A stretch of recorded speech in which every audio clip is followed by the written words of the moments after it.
Bonjour à tous, je me présente, je m'appelle Olivier Servoise et je suis directeur innovation au sein d'une entité interne d'Engie qui s'appelle Engie IT, qui est l'opérateur informatique interne.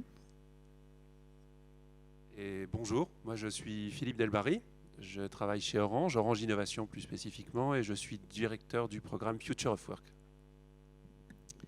Alors, nous sommes aujourd'hui ici venus vous parler du technicien augmenté et du futur de l'intervention sur le terrain. Mais pour ça, je voudrais commencer par une petite histoire. C'est l'histoire de la genèse de cette solution.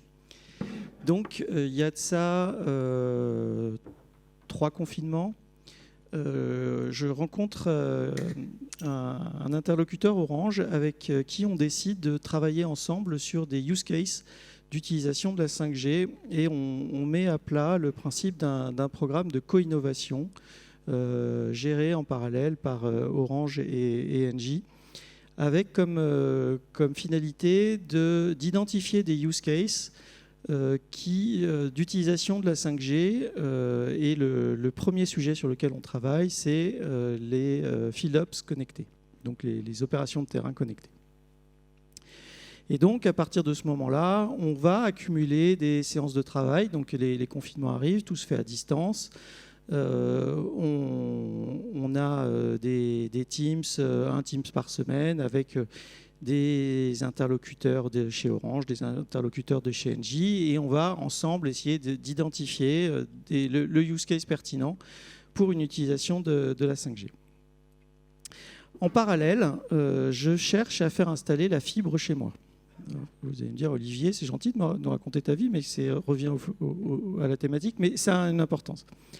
Donc je cherche à faire installer la fibre chez moi et ça prend un peu de temps. Et finalement, quelques heures avant l'intervention, avant une séance de créativité, j'ai le technicien Orange qui vient chez moi et qui me dit, voilà, j'ai fait le trou dans votre mur, j'ai raccordé, j'ai mis toutes les infrastructures en place.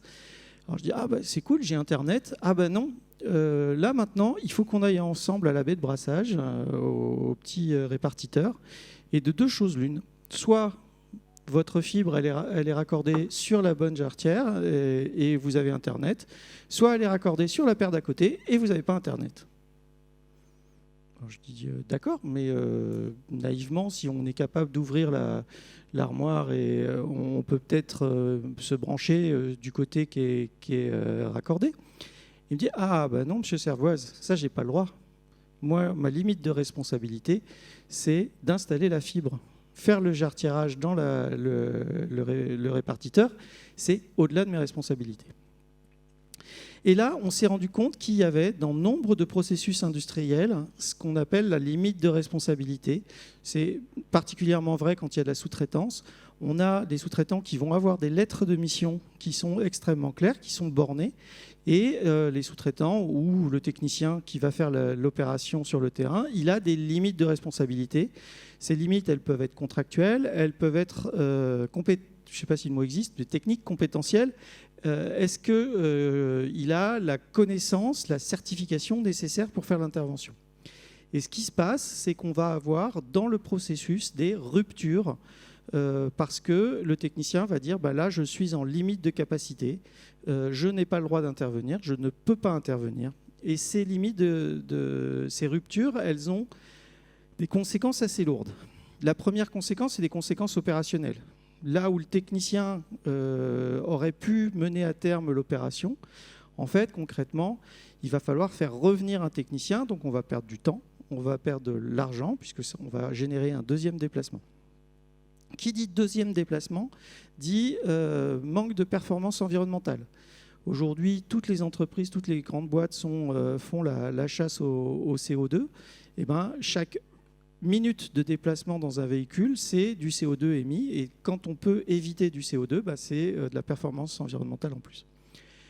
Troisième pénalité, c'est la satisfaction client. Quand vous êtes avec votre technicien Orange devant le répartiteur et qui vous dit « Ah non, mon bon monsieur, moi, j'ai pas le droit de le faire. » Vous vous en moquez que lui, il soit pas Orange. Vous avez juste envie de le pendre par les tripes au platane d'à côté parce que vous, ça fait 6 semaines que vous attendez votre fibre optique. Et dernier point bloquant, c'est un problème d'efficacité. Et là, on va toucher du doigt un autre souci, c'est qu'il va y avoir, dans certains cas de figure, sur des éléments, sur des ouvrages particulièrement complexes, on va avoir des ruptures qui vont être consécutives à l'indisponibilité de l'expert, parce que l'expertise est rare, que pour venir jusque sur le site, parfois il faut qu'il traverse l'Europe pour être disponible. Et donc on a des problèmes de performance opérationnelle qui sont induites par la rareté de la ressource.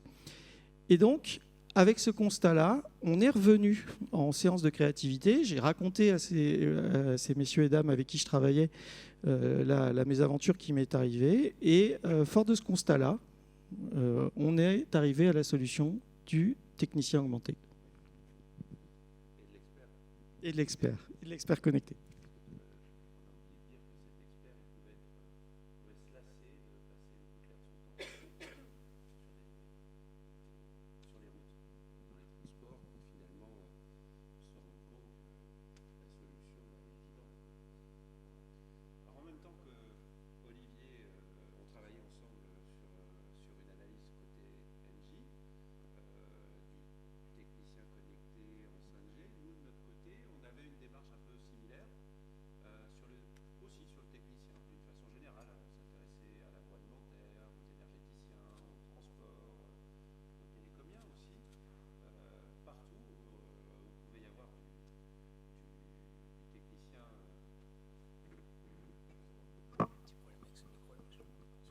Ok.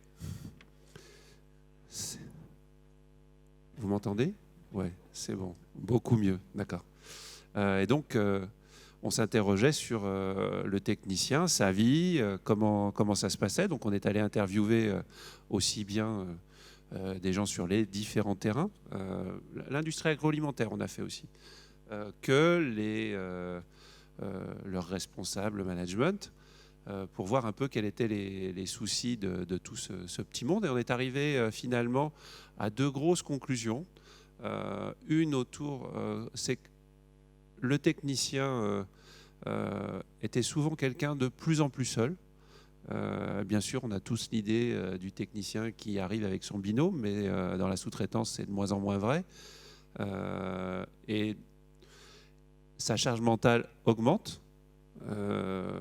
Et puis, c'est que faire quand j'ai pas la connaissance, quoi. Donc, on a réfléchi dans un premier temps à un premier groupe de solutions qui était autour du comment lui fournir un assistant personnel digital qui pourrait faire réduire la charge mentale. C'est tout bête, hein, mais c'est lui trouver une place de parking quand il est en centre-ville pour éviter de perdre 20 minutes à tourner en rond. Voilà. C'est aussi en même temps préparer l'intervention, donc peut-être lui lire le compte-rendu de la précédente intervention ou lui donner les mots-clés de là où il va et pourquoi où il va. Et puis, il y a préparer la fin de l'intervention, l'aider à faire son compte-rendu. Aujourd'hui, ce qu'on a pu observer, c'est que l'essentiel de ces interventions, ils les font et puis ils rallument le PC le soir chez eux.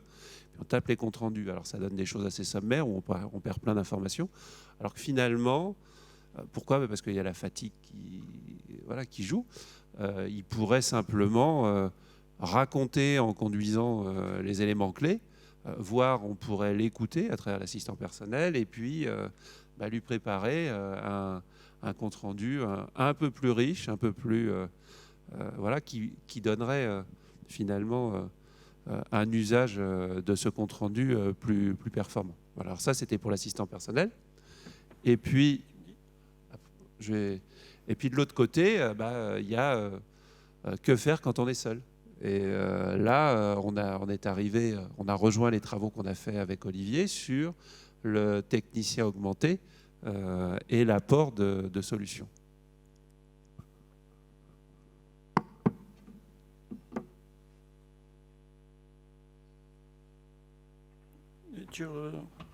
Bon, on peut simplement... Alors là, on vous a représenté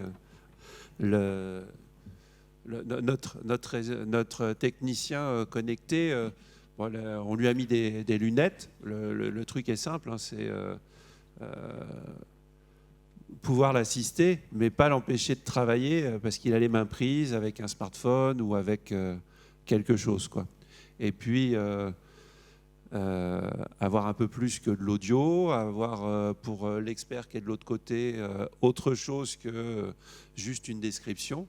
On se rend compte qu'avec ce côté lunettes connectées, on peut lui apporter une vision dans un sens. L'expert va pouvoir, et puis de l'autre côté,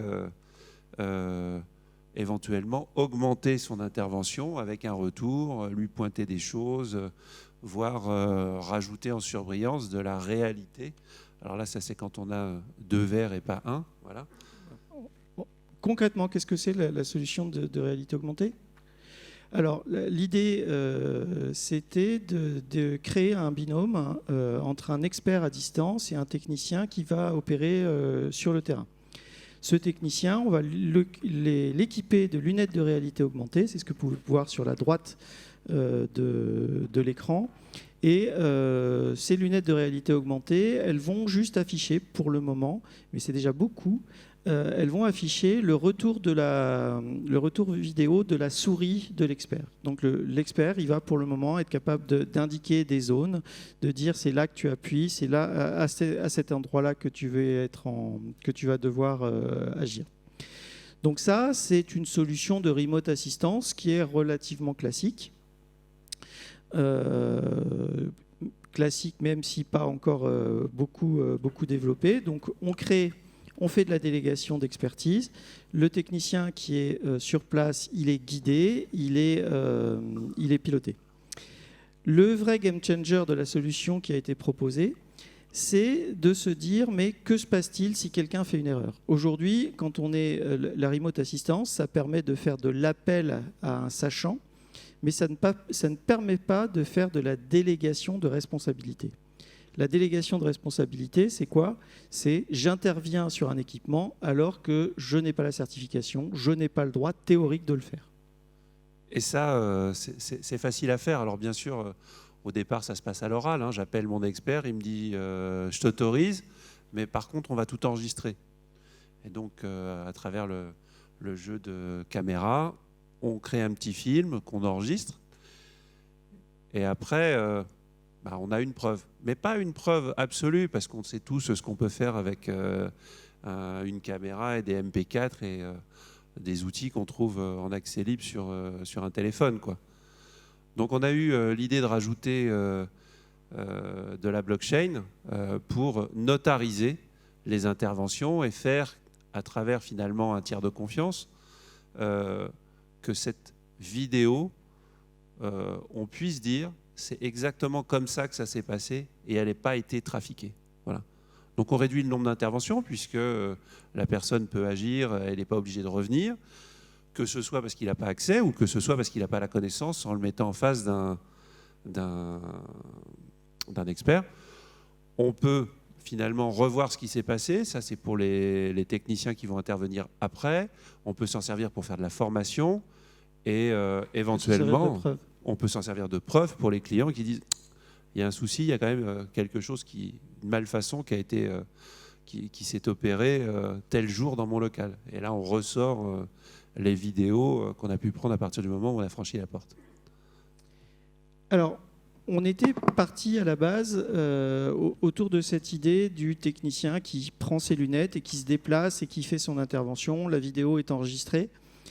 Alors aujourd'hui, pour être tout à fait honnête, on est un tout petit peu en avance par rapport au marché, notamment des équipements de réalité augmentée qui restent un peu chers. Donc, par rapport aux techniciens, on n'équipe pas une flotte de techniciens Orange qui fait une installation de fibre optique parce que ça reviendrait excessivement cher. Mais en parlant à droite et à gauche de la solution, on a vu émerger des nouveaux cas d'usage, des nouveaux cas de figure.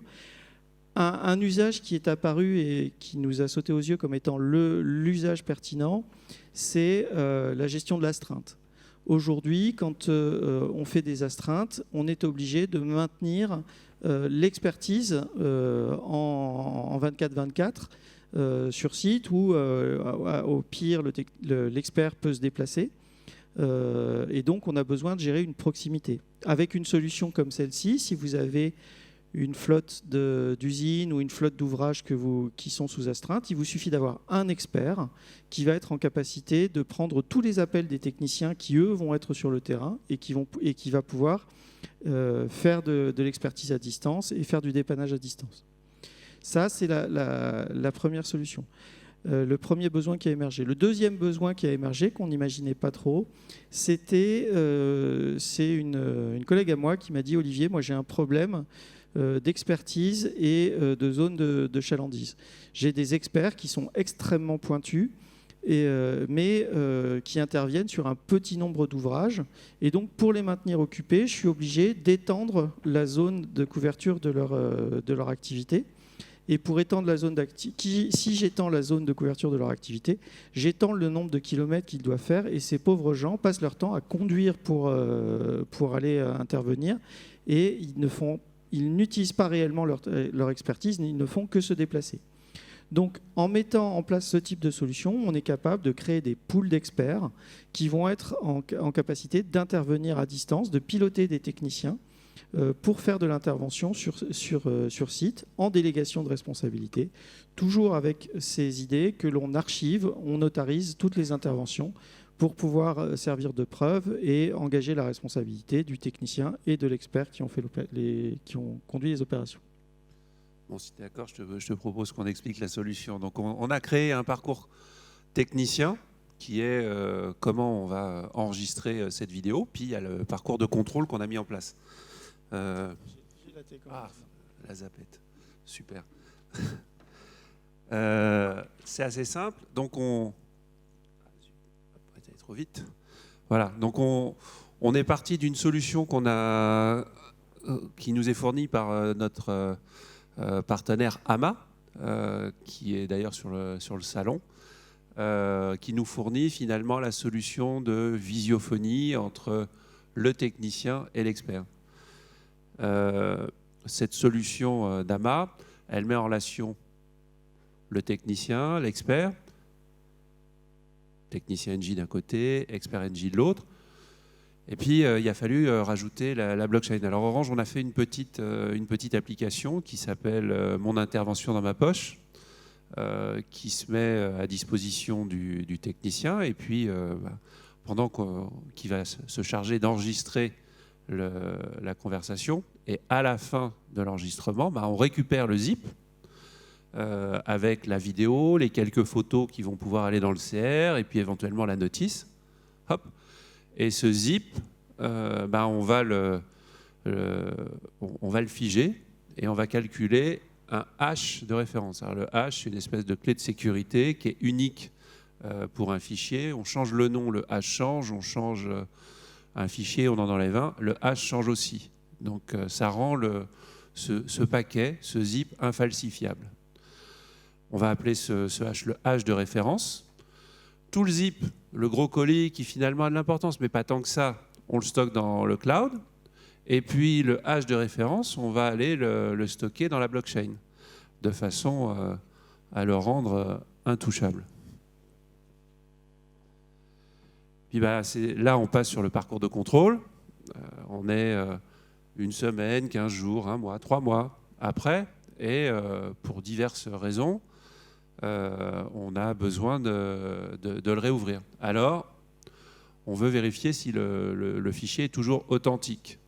C'est simple, hein, on extrait le zip, on recalcule un hash à cet instant et on le compare au hash de référence. Si c'est différent, c'est que le fichier a été corrompu ou modifié.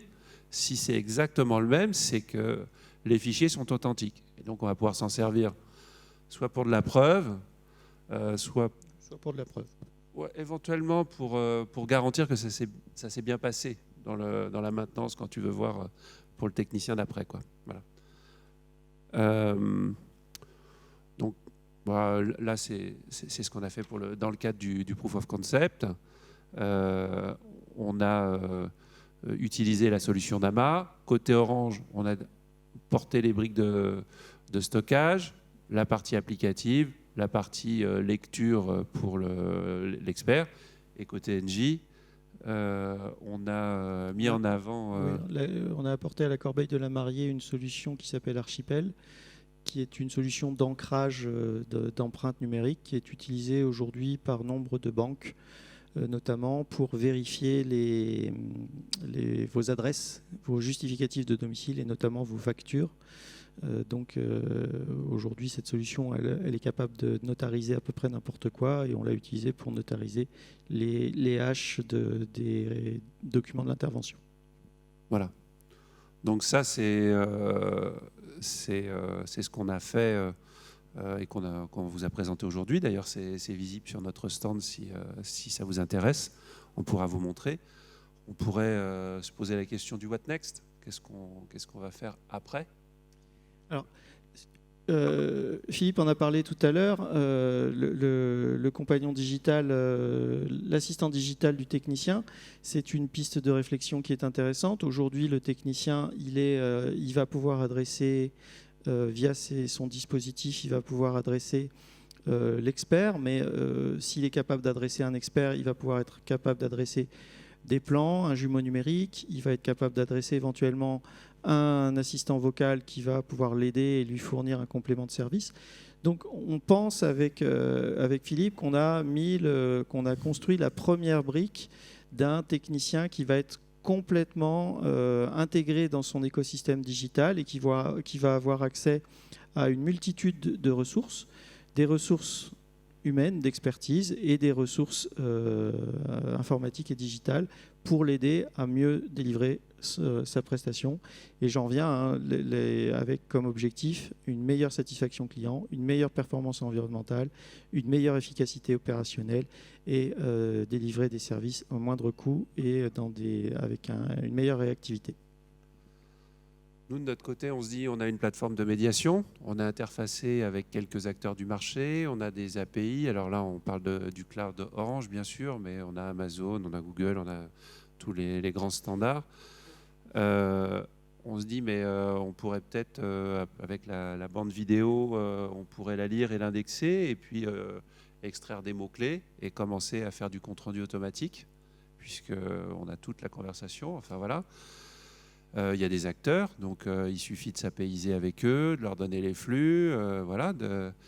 Et puis, à partir du moment où on a la vidéo, il ne faut pas perdre cette vidéo. Bien sûr, vous me direz, on a des bases de données, mais on sait bien que c'est lourd, fastidieux, illisible. Il y a toutes les problématiques de nommage, comment je les retrouve, enfin voilà. Donc, une des idées simples qu'on a, on se dit, tiens, on pourrait attacher la vidéo aux jumeaux numériques de l'installation. Que ce soit une machine, une pièce, voilà. Ce qui permet déjà de savoir qu'elle est là. Et puis le premier réflexe, à partir du moment où on a un jumeau numérique, c'est de se dire, tiens, je vais aller me connecter. En tant que technicien, je vais intervenir. Je vais commencer à réouvrir les fichiers, voir, tiens, j'ai la notice, j'ai les photos de la dernière intervention. Je sais que c'est telle pièce qui a été changée. Enfin, je vais aussi savoir que c'est des pièces, des pannes récurrentes. Enfin, je vais voir comment ça a été fait. Personne n'est faillible est infaillible, donc on peut imaginer qu'on peut aussi identifier un geste qui a été mal fait par un technicien ou comprendre comment une panne est intervenue. Et donc tout ça simplement avec le jumeau numérique. On peut s'entraîner sur le jumeau numérique. On va voir que sur des grosses installations, on a discuté avec certains de nos partenaires, on a un réacteur. On n'y va pas franc-bond, on répète l'intervention avant de la faire, enfin voilà. Et ça, le jumeau numérique, on les a vus, les solutions, il y en a plein, il y en a quelques-unes sur le salon où on peut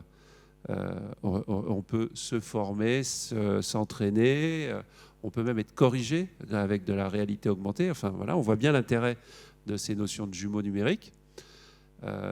Ça devrait arriver assez vite finalement.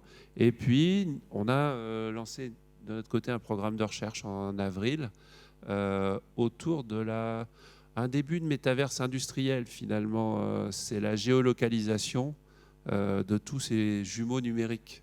Alors, au début, Je pense que les entreprises vont les vouloir rien que pour eux, pour pouvoir les voir, et puis un jour ça s'ouvrira.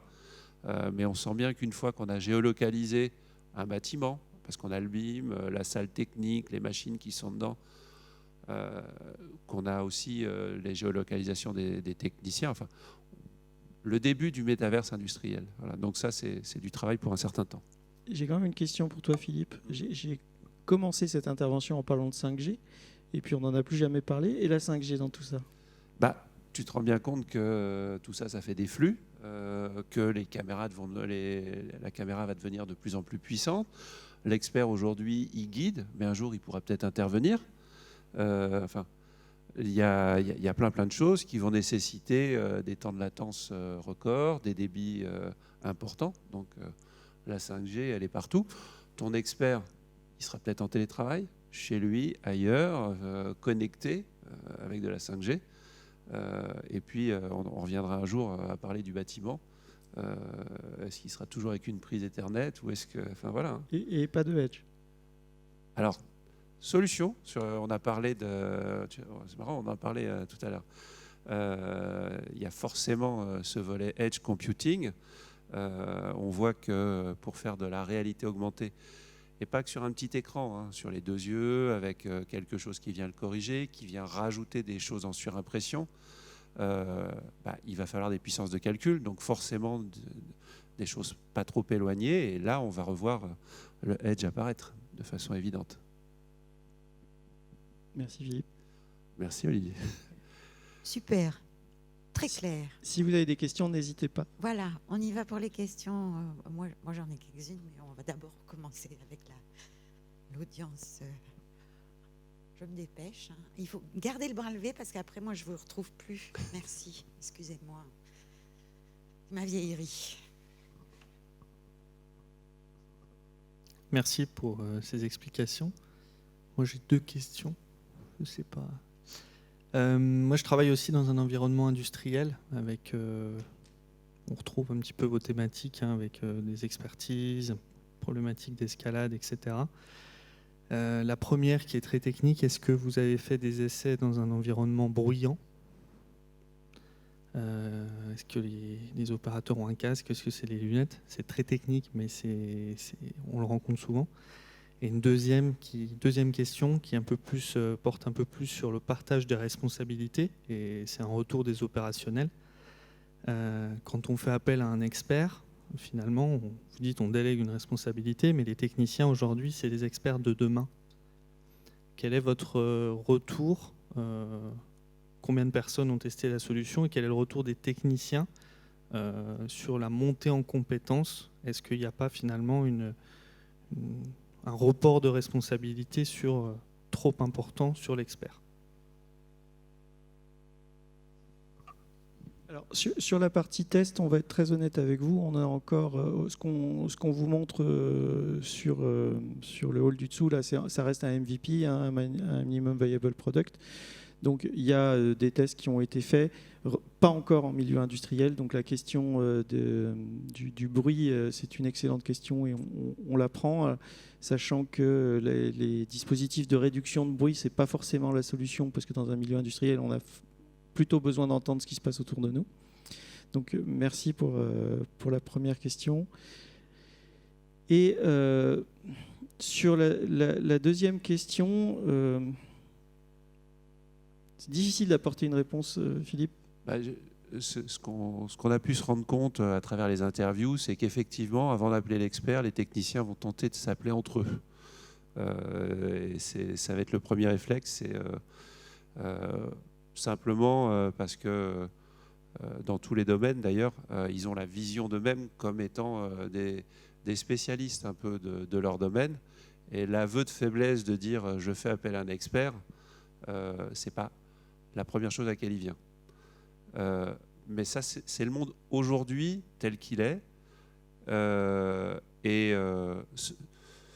Une fois le pas fait, on se rend compte que les choses se mettent en place beaucoup plus rapidement. On est sur l'idée où on est sur un territoire pas très loin, le technicien qu'on connaît. Maintenant, il y a d'autres cas où de toute façon, la personne sait qu'elle ne sait pas. On va donner un exemple. Je vais repartir sur les réacteurs. C'est quelque chose qu'on en a encore parlé sur le stand avec un des partenaires qui est passé. Vous avez un réacteur ou une machine industrielle à l'autre bout du monde. Les experts sont en France, en Europe, aux États-Unis. Il faut réagir vite. Vous avez des personnes sur place qui ont les bras, des yeux, l'équipement, et que vous allez pouvoir commander, visualiser, vérifier avec eux qu'on va pouvoir redémarrer, remettre la machine industrielle en marche et de façon fiable et sécurisée. Voilà. Donc les cas sont multiples. Il y a un autre enjeu dont je n'ai pas fait mention dans mon intervention, c'est les enjeux de santé-sécurité. Aujourd'hui, on voit que nombre d'accidents de travail sont faits quand, c'est dans le cas d'Engie que je connais particulièrement bien, les accidents et les accidents graves sont souvent quand un technicien sur le terrain outrepasse ses droits ou essaye d'imaginer de trouver une solution. L'idée, quand même, de mettre en place dans un processus industriel ce type de solution, ça reste avant tout de protéger le technicien en lui donnant toute latitude pour aller chercher de la solution là où elle est disponible et pour le dégager de sa responsabilité. Donc au contraire, ce qu'on cherche à faire, c'est dégager la responsabilité du technicien qui va être sur le terrain et plus engager celle de l'expert qui va être plus au fait des procédures et de la mitigation des risques. Une autre question ok. Je poserai quand même la mienne. Donc si cette solution marche et qu'elle se multiplie, est-ce que dans le cadre de votre développement, vous réfléchissez à l'impact environnemental et énergétique que ça pourrait amener? Je l'apprends. Alors, j'imagine que vous faites référence au coût environnemental de la blockchain.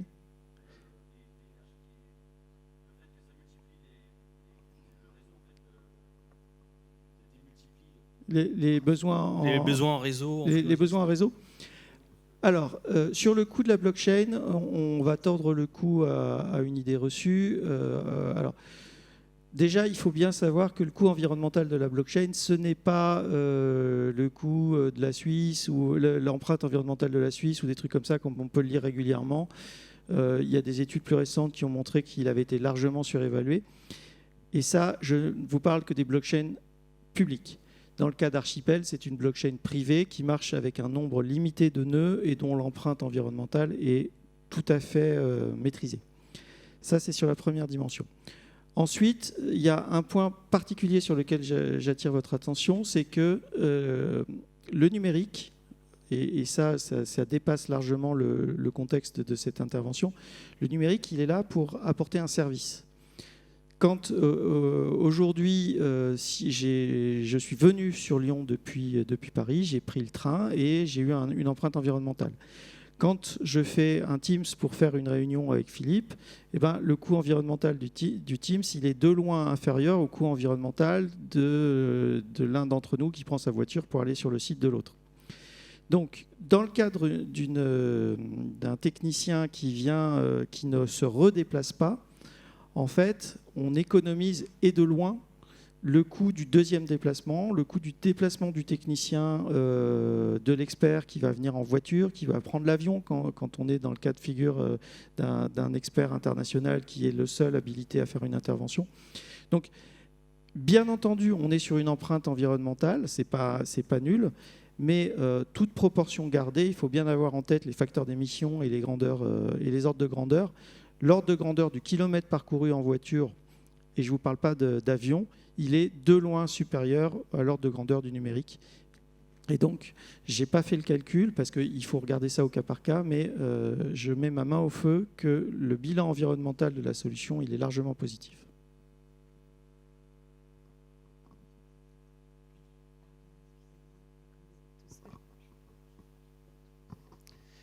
Merci. Ma question est... Je ne sais pas si elle est simple ou pas, mais si je pense quand même, lorsqu'un technicien doit intervenir dans un bâtiment lourdement bétonné, dans un coffret électrique, peut-être dans un sous-sol, on peut imaginer que beaucoup de communications à ce moment-là ne sont plus faciles ou fiables. Alors, ça, je vous invite à venir sur notre stand. On vous parlera de la 5G et de tout ce qu'on peut faire en indoor. Et éventuellement, si ça vous intéresse, on a un 5G Lab à Charbonnières où on a reproduit, qui est spécialisé sur l'industrie 4.0 et sur lequel on est capable de vous présenter tout ce qu'on est capable de faire avec, justement, la 5G et les extensions de couverture qu'on peut faire avec de la 5G privée en couverture intérieure. Voilà. Merci pour cette présentation. Moi, j'avais une question en ce qui concerne le passage à l'échelle et les réflexions autour des modèles de sous-traitance. Parce qu'en fait, est-ce qu'aujourd'hui, les interventions, alors je ne sais pas si c'est fortement sous-traité ou pas, et est-ce que les techniciens qui opèrent aujourd'hui ces interventions, ils ont cet objectif de la résolution ou ils ont plutôt l'objectif de faire un maximum d'interventions dans la journée et qu'en fait l'appel à l'expert, c'est un temps en plus, ils vont au-delà de leur attribution. Donc en fait ils préfèrent déléguer, alors c'est de l'accompagnement au changement, mais ils préfèrent déléguer ils diront il y aura une prochaine intervention, c'est pas grave, moi ce qu'on me demande à la fin de la journée c'est d'avoir fait mes 10 interventions. Voilà. Alors, là, je vais reprendre une vieille casquette. J'ai été directeur de l'unité d'assistance télécom de l'Île-de-France il y a quelques années. Et le nombre de techniciens sous-traités était déjà très élevé. Il est de plus en plus. D'ailleurs, vous les voyez chez vous. Ce qu'on leur demande, bien sûr, c'est d'être efficace. Mais c'est avant tout de réduire ce qu'on appelle chez nous le chaos technique. OK, chaos. OK, vous avez fini et le client est satisfait. Chaos, vous n'avez pas pu terminer ou faire aboutir l'intervention. Donc, dans les éléments de satisfaction, on prend en compte surtout la capacité à intervenir une fois. Voilà. Ça, c'est pour le secteur des télécoms, mais j'imagine que c'est plutôt généralisable. Bien sûr, il y a des critères d'efficacité, nombre d'interventions dans la journée, qui diffèrent d'une région à l'autre parce que vous avez tant de transport, parce que plein de choses. Il est évident que l'expert doit permettre de réduire ce nombre de chaos techniques. Alors, il y a un autre élément de réponse, c'est qu'on a abordé, et si j'en assume la responsabilité, on a abordé cette intervention en parlant de flotte de sous-traitants et de flotte de techniciens, mais l'autre use case important, c'est quand l'objectif du technicien, c'est de réparer une panne, c'est de remettre en service. Et on peut être sur une plateforme pétrolière, une centrale nucléaire, ou voilà. Et donc là, le but, c'est vraiment de reproduire le hands and eyes du data center, c'est-à-dire, je suis en capacité d'intervenir. Ce que je cherche, c'est avant tout la remise en service. Donc, il y a effectivement, et j'ai créé un biais dans cette présentation en vous parlant de flotte de techniciens, mais aujourd'hui, étant donné le coût des solutions, c'est pas le use case number one dans la liste de nos priorités. Aujourd'hui, on est plus sur des ouvrages lourds, chers, qui sont compliqués à remettre en œuvre, où l'expertise est rare. Et là, on pense qu'il y a un breakthrough immédiat avec de la création de valeur immédiate. Merci, Olivier. Une autre question? Alors, moi, je voulais savoir si, à terme, puisque vous évoquiez le déploiement et puis etc., si cette transformation finalement du métier de technicien où ils partagent la responsabilité d'être les bras d'un expert, ça vous amènerait à revoir éventuellement les habilitations que vous donnez à ces techniciens parce qu'au bout de X interventions, vous estimez qu'ils sauraient faire sans l'appui d'un expert. Est-ce que finalement, l'expérience pourrait être valorisée par des habilitations supplémentaires comme une transformation du métier, en fait? Alors, là, c'est Olivier Servaz qui vous répond et ce n'est que mon intime conviction. Il y a effectivement deux chemins possibles. Le premier chemin, c'est que le technicien qui intervient acquiert petit à petit de l'expérience, de l'expertise et finit par acquérir sa certification sur le tas. Ça, c'est l'hypothèse numéro 1. Et l'hypothèse numéro 2, c'est que ce dispositif se généralise et qu'on s'aperçoit qu'on a de moins en moins besoin de former des techniciens et qu'on peut les recruter avec un niveau de diplôme qui est de plus en plus bas pour un coût qui est de moins en moins cher. Et la solution se généralise dans un souci d'économie. Je ne sais pas dans quelle direction on va aller. Je pense que les deux voies sont possibles. J'en ai une qui, bien entendu, qui a ma préférence. Mais le principe de réalité me fait penser qu'on n'irait pas forcément vers celle-là.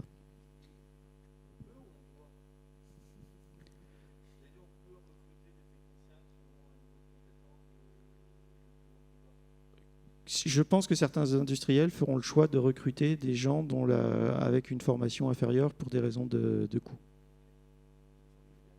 Oui. On va finir par réparer nous-mêmes avec les lunettes de réalité augmentée, puis appeler vos experts peut-être. Là, on est dans un domaine du B2B, mais c'est des choses qu'on va voir arriver dans notre quotidien aussi de consommateurs. Alors, finalement, on a une question supplémentaire, donc, qui sera probablement la dernière. Donc, on y réfléchit bien à notre question et c'est parti.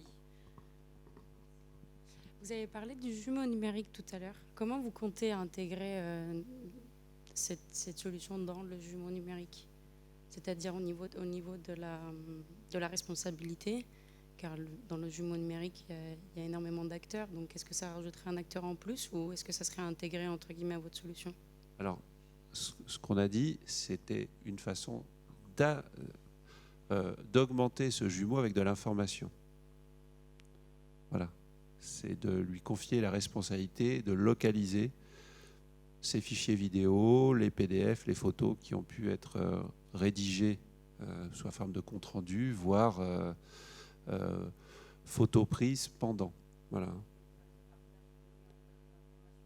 Et de gestion de cette donnée. Parce que, imaginez, on parle de combien de techniciens? 1000, 10 000 voilà. Si chacun fait 3-4 interventions par jour, voilà, multiplié, qu'est-ce qu'on en fait de cette donnée? Alors, on va dire base de données, hein, oui, mais comment on la retrouve, voilà. Et le jumeau numérique va représenter un élément de facilitation.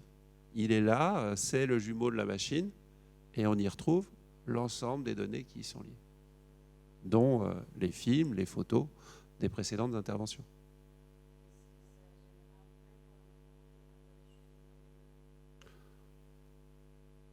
On n'a pas dit que les jumeaux étaient publics.